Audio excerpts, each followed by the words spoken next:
Ito ang problema dito, guys. Hina niya mag-drain.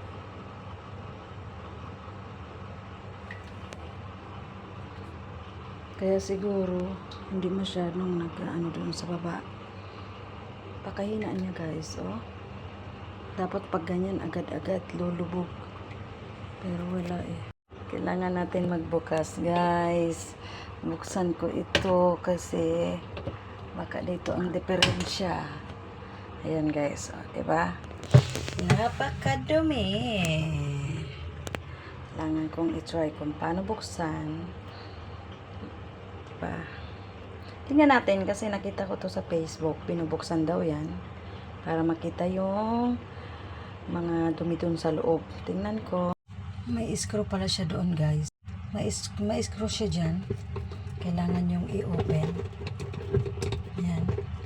Na-open ko na. Kunti na lang. Ayan, guys. Open natin. Oh.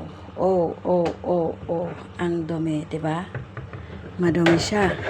Tapos, kaya pala. Kasi napakadumi niya. Ayan, guys. Kaya hindi na siya nag-drain. Tingnan mo, may tubig pa yan. May tubig pa yan. Diba? Kasi, ang dami niya dito.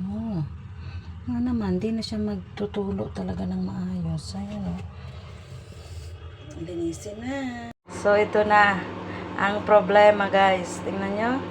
Kaya hindi siya magde-drain talaga kasi marami ng dumi. Kaya kailangan na natin lanasin para malinis ang ating pinabuhi. Ay, nako! Medyo talaga ang buhay. Kailangan talaga linisin ba? Kaya para ma-drain yung tubig. Kahit ganyan lang linis. Good. Mawala lang yung mga nabara dyan sa loob. O, diba? Maya, mabilis na yan mag-drain. Normal. Yun, guys, ay babalik na natin ang malinis na siya. Diba? Hindi naman kalinisan, pero kailangan natin talagang tanggal yung mga abubot. Mga pira-piraso doon sa loob, diba? Naibalik ko na siya. Pero yung pang-drain na, yung pansala sa loob, di ko na ibalik. Kaya kailangan kong bunutin uli. Oh my God. Okay, now guys, kahit ang hirap ibalik, pero okay lang. Tumawag pa ang aking beset, ha. Ito na. Ito na, guys. Try ko nga uli kasi inipunan ko ng tubig. Kung magde-drain na siya.